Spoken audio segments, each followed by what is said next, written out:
Almost every married couple communicates in their own personal language, developed through years of shared experiences. For Emma and Auguste, that language also happens to be how they met and fell in love nearly 4 decades ago. In 1975, Emma was widowed and living in Sturgeon Bay. Auguste was divorced and living with his parents in Belgium, the country in Europe, not the village of Belgium in Ozaukee County. A friend convinced him to take a trip to America, even though he did not speak English. You go to America, he said. For what? Well, we have the people talk the same language than the Walloon. Okay.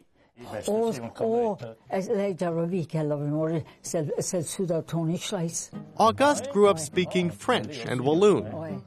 The trip was part of an ongoing cultural exchange between Walloon-speaking Belgians and Walloon-speaking Americans in northeast Wisconsin. My friend, he told me, look, Auguste, if you find the woman... Oh, no, I was divorced. No way, I told him. Once in Wisconsin, Auguste ended up staying at the house of a family that did not speak Walloon, but the family knew Emma, who had grown up with the language. She said, that does it. You're going to come over for dinner one night and translate. They hit it off immediately. I was going to say, I guess he was my dessert. Born in 1922, Emma's first language was Walloon. The Walloon language was being spoken by everybody maybe at that time. In the 1850s, thousands of Belgians emigrated to northeast Wisconsin in search of cheap land. Many of them settled in small communities like Fairland and Brussels in Door County. This is my grandfather that came from Belgium. Like most immigrants, they brought their own language and religious traditions.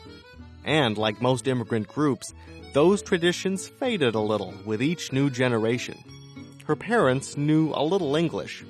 My father had a grocery store, so of course, he had to mingle with more people. But my mother's knew English, but she broken English. Emma started learning English from her older sisters. But they had to speak English because they were in school. As she went to school, Walloon started to disappear. Then it got to the point where the Walloons were a little embarrassed to speak Walloon in public. By 1975, Emma's Walloon was a little rusty. I didn't forget it, except I really broke it up when I tried talking it. Her relationship with Auguste was often translated through 3 languages. And this French dictionary book that he had with him, we took every place except the church. And we went for fish every Friday night. That book had to be with us because if he would say something in French, it would tell me what he said in English. And so then I'd take it from there and try to think of it in Walloon. When Auguste returned to Belgium, he invited Emma to visit him. Everybody in my family wait for the American woman talk Walloon. They never heard that, I'll never get the red carpet like that again. Oh, my God, it was something. Auguste came back to the United States at Christmas and stayed. I said he forgot to go home. and then we were married in March. And I said, boy, I hardly knew the guy. I stayed here for 36 years, And I think I'll keep him for a while. Like every married couple, they have their disagreements over language, like how to pronounce their last name, spelled Hayot. Hayot. Hayot? Not me. How do you say it? I said Hayot. I say it the way it's written because when he first came in, he said Ayo. I said, that song, E-I-E-I-O. I said, I'm not going to have people thinking I'm E-I-E-I-O. Auguste is an American now.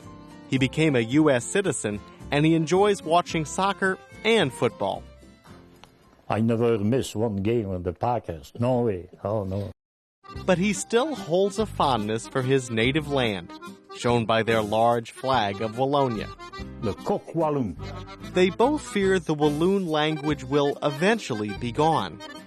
A book about Walloons in Wisconsin, with them on the cover, is written in English and French. Written Walloon is almost non-existent. Not many can speak the language anymore. There are very few. In Belgium too. In Belgium too. At first, Emma appeared willing to let the language die. She learned it from her parents, but didn't teach it to her girls. See, the only time that my late husband and I would speak Walloon was at Christmas time, so the girls wouldn't know what Santa Claus was going to bring. That's the only time we spoke it. That's why she was so excited to learn her oldest daughter could at least understand the language. I talked to her in Walloon, and she answered me in English. The language she almost forgot now helps define her identity. Oh, and as I get older, it's getting more important.